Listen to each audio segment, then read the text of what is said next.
రైతులైతేమి, రైతు కూలీలైతేమి, ప్రజలైతేనేమి చాలా సంతోషాన్ని, ఆనందాన్ని అయితే వ్యక్తం చేస్తూ ఉన్నారు. సో మొత్తం మీద చూసుకుంటే మరికొన్ని రోజుల్లోనే అమరావతికి సంబంధించి రాజధాని ప్రాంత రూపురేఖలైతే మాత్రం పూర్తి స్థాయిలో కూడా మారిపోయే అవకాశం అయితే కనిపిస్తూ ఉంది. సో ఓవరాల్గా మరికొన్ని రోజులకు సంబంధించి అయితే పూర్తి స్థాయిలో అమరావతికి సంబంధించి ఒక ప్రణాళిక అయితే తయారయ్యే అవకాశం కనిపిస్తూ ఉంది. ఎందుకంటే గతానికి భిన్నంగా, సో ఈ 5 సంవత్సరాలకి భిన్నంగా రాజధాని ప్రాంతంలో పనులు తిరిగి ప్రారంభం కాబోతున్న నేపథ్యంలో ఈ ప్రాంతానికి సంబంధించిన రైతులు కానీ, రైతు కూలీలు కానీ, అలాగే ఈ ప్రాంతానికి సంబంధించిన అనేకమైన వ్యక్తులు కూడా చాలా హ్యాపీగా ఫీల్ అవుతున్న పరిస్థితి కనిపిస్తూ ఉంది. సో మొత్తం మీద చూసుకుంటే రాజధాని నిర్మాణ పనులు తిరిగి ప్రారంభమవుతాయి.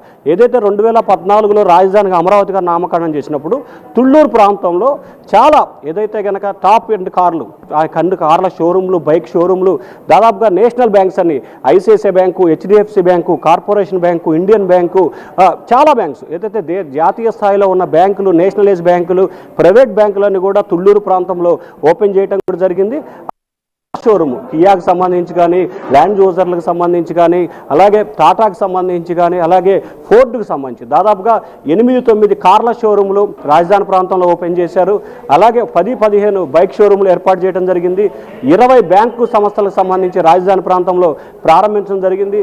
చాలామంది రైతులైతే అప్పుడు గుర్రాల మీద కూడా సవారీలు చేసి సంతోషాలను వ్యక్తం చేసిన సంఘటనలు కూడా గతంలో 2014 నుంచి వరకు కూడా చోటు చేసుకున్నాయి. సో రానున్న రోజుల్లో మరొకసారి అమరావతిలో అదే రకమైన పండగ వాతావరణం నెలకొంటుందని చెప్పి కూడా రాజధాని రైతులైతే ఆశాభావాన్ని వ్యక్తం చేస్తూ ఉన్నారు. ప్రసన్న, శివ, అలాగే ఇటు చూసుకుంటే ఆ 70 నుంచి 80% కట్టడాలు పూర్తయిన భవనాలని కూడా గత ప్రభుత్వం అయితే వదిలేస్తుంది. సో ఇప్పుడు ప్రెసిడెంట్ చంద్రబాబు నాయుడు రాజధాని ప్రాంతాన్ని పరిశీలించిన తర్వాత మళ్ళీ అదే భవనాల నుంచి పనులు ప్రారంభిస్తారనుకోవచ్చా, లేదంటే ఎక్కడి నుంచి అయినా పనులు ప్రారంభిస్తారనుకోవచ్చు శివ? అంటే మొత్తం మీద చూసుకుంటే రాజధానికి సంబంధించి మనం ఇక్కడ ఒక సినారియో ఉంది. ఏదైతే బిల్డింగ్స్, సో ఈ రాజధాని నిర్మాణానికి సంబంధించి ఇక్కడ బిల్డింగ్స్లో మనం డిస్ప్లే చూస్తున్నాం. ఈ డిస్ప్లేకి సంబంధించి కూడా ఇవన్నీ ఎమ్మెల్యేలు, జడ్జీలు, ఎన్జిఓలకు సంబంధించిన క్వార్టర్స్. సో ఈ నమూనా ప్రకారం ఏదైతే రాయపూడి సమీపంలో నిర్మాణాలు చేపట్టారు.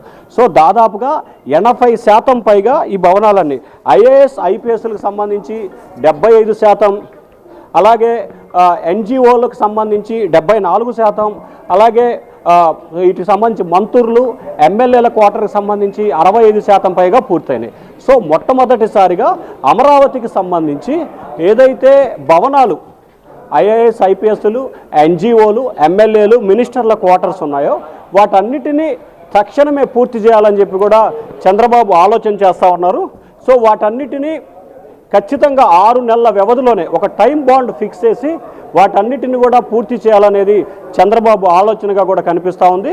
సో ఎక్కడైతే 50% పైగా పనులు పూర్తయ్యాయో ఆ పనులన్నింటిని కూడా తక్షణమే ప్రారంభించి వచ్చే దసరా నాటికి ఎమ్మెల్యేలు, మినిస్టర్లు, ఐఏఎస్, ఐపీఎస్లకు సంబంధించి గ్రూప్ 1 అధికారులకి, గ్రూప్ 4లకు సంబంధించిన నిర్మాణాలని వెంటనే పూర్తి చేయాలనేది చంద్రబాబు ఆలోచన.